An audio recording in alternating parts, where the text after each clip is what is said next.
प्रिय भक्त, आखिर कब तक आप पैसों की चिंता में रातों को जागते रहेंगे?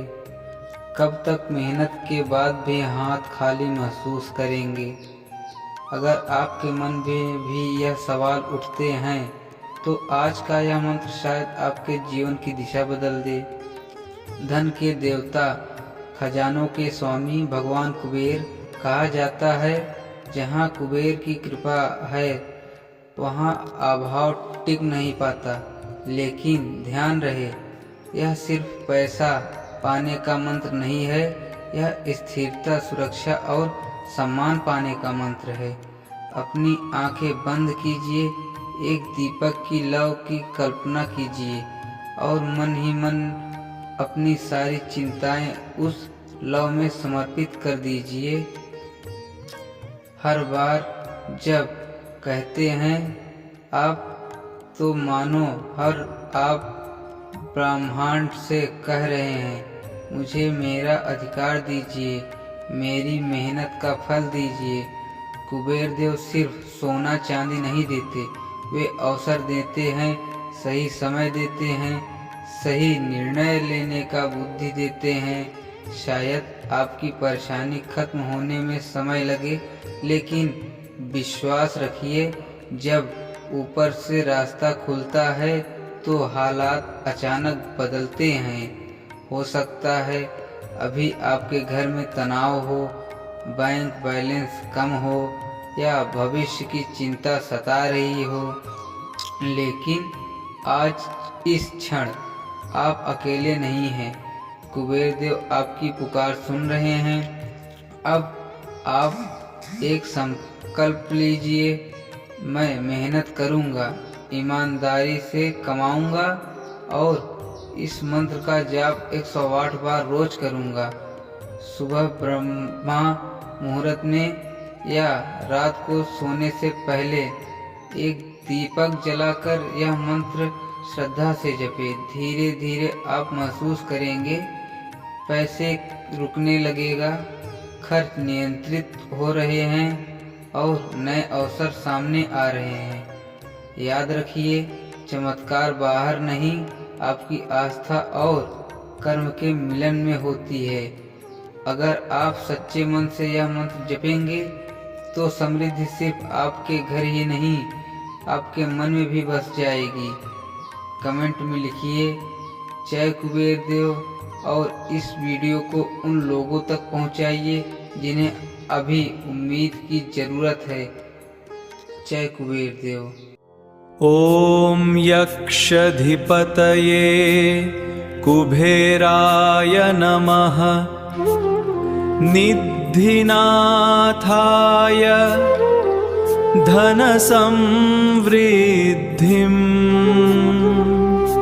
मम गृहे चित्ते च स्थपाय स्वाहा।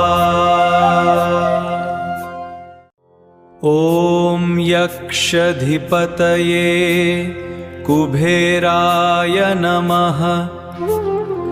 निधिनाथाय धनसंवृद्धिं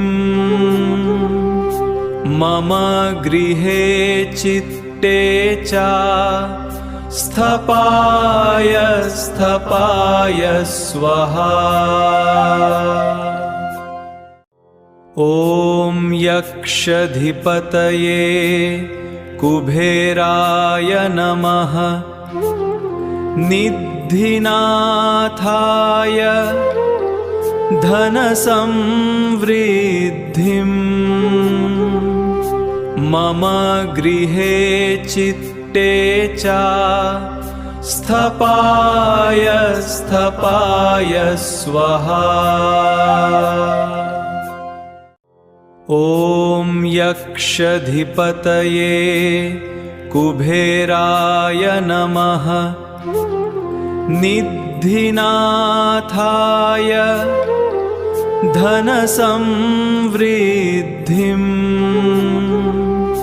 मम गृहे चित्ते च स्थपाय स्थपाय स्वाहा। ॐ यक्षधिपतये कुबेराय नमः। निधिनाथाय धनसंवृद्धिं मम गृहे चित्ते च स्थपाय स्थपाय स्वाहा।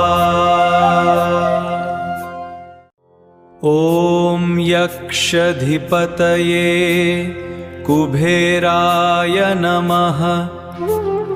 निधिनाथाय धनसंवृद्धिं मम गृहे चित्ते च स्थपाय स्थपाय स्वाहा। ॐ यक्षधिपतये कुबेराय नमः। निधिनाथाय धनसंवृद्धिं मम गृहे चित्ते च स्थपाय स्थपाय स्वाहा।